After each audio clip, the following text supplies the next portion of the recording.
Hi, welcome to another night of Fireplace Tales. Let's get cozy and may the story begin. Rumpelstiltskin by Jacob Grimm and Wilhelm Grimm.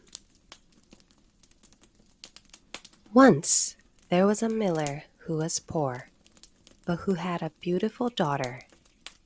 Now it happened that he had to speak to the king, and in order to make himself appear important, he said to him, "I have a daughter who can spin straw into gold." The king said to the miller, "That is an art which pleases me well. If your daughter is as clever as you say, bring her tomorrow to my palace, and I will try what she can do." And when the girl was brought to him, he took her into a room which was quite full of straw, gave her a spinning wheel and a reel, and said, "Now set to work. If by tomorrow morning early you have not spun this straw into gold, you must die." Thereupon he himself locked up the room and left her in it alone. So there sat the poor miller's daughter, and for her life could not tell what to do. She had no idea how straw could be spun into gold, and she grew more and more miserable, until at last she began to weep. But all at once the door opened, and in came a little man, and said, "Good evening, Mistress Miller. Why are you crying so?" "Alas," answered the girl, "I have to spin straw into gold, and I do not know how to do it." "What will you give me," said the little man, "if I do it for you?" "My necklace," said the girl.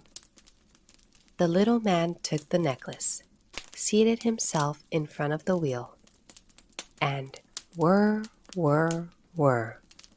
3 turns and the reel was full. Then he put another on, and whir, whir, whir. 3 times round, and the second was full too.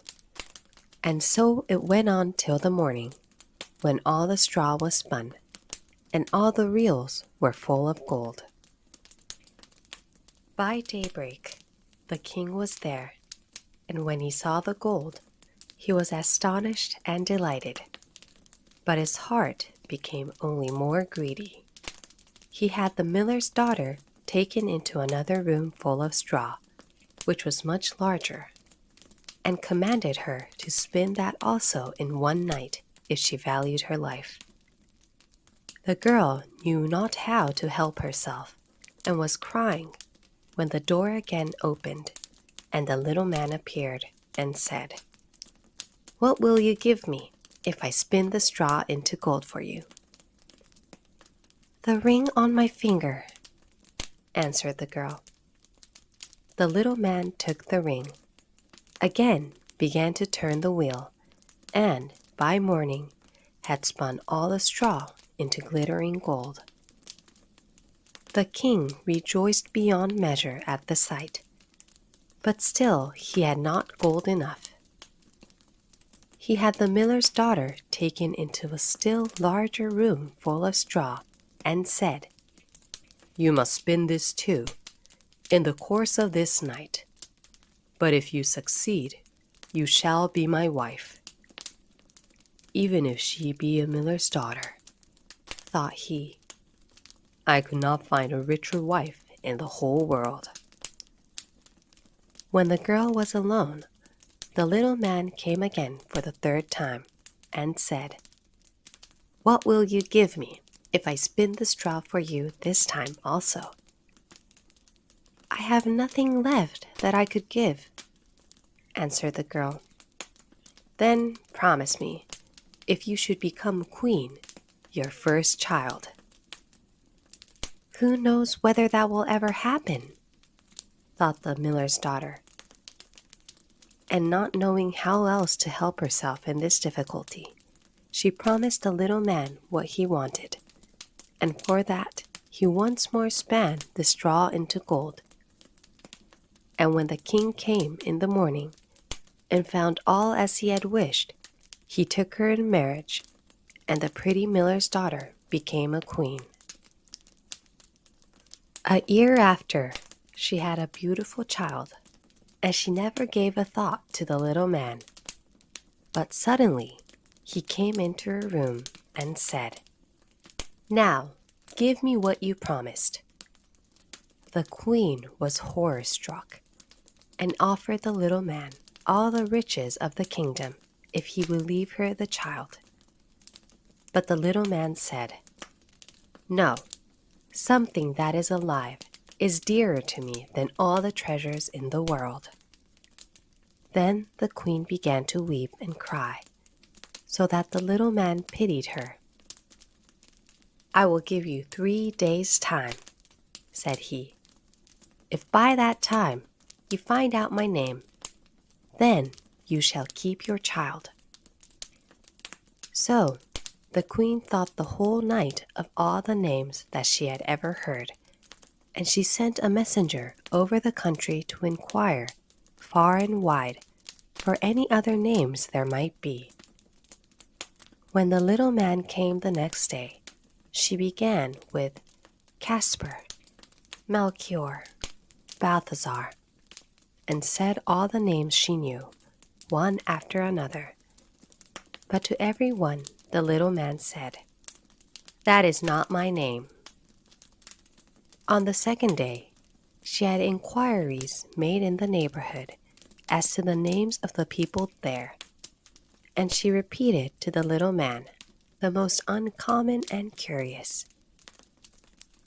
"Perhaps your name is Short Ribs, or Sheepshanks, or Laceleg?" But he always answered, "That is not my name."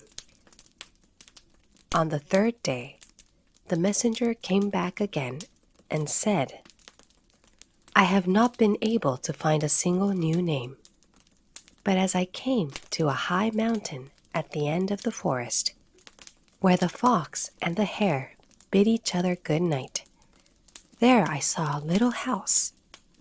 Before the house, a fire was burning, and round about the fire, a funny little man was jumping. He hopped upon one leg and shouted, 'Today I brew, tomorrow I bake, and next I shall the queen's child take. Ah, well it is, none knows the same, that Rumpelstiltskin is my name.'"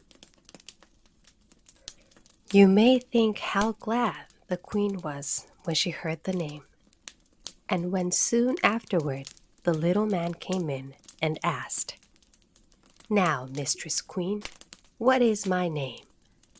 She said, "Is your name Conrad?" "No." "Is your name Harry?" "No." "Perhaps your name is Rumpelstiltskin." "The devil has told you that! The devil has told you that!" cried the little man, and in his anger he stamped his right foot so deep into the earth that his whole leg went in. And then in rage he pulled at his left leg so hard with both hands that he tore himself in two. The end. Thank you for watching. またぜひお待ちしています。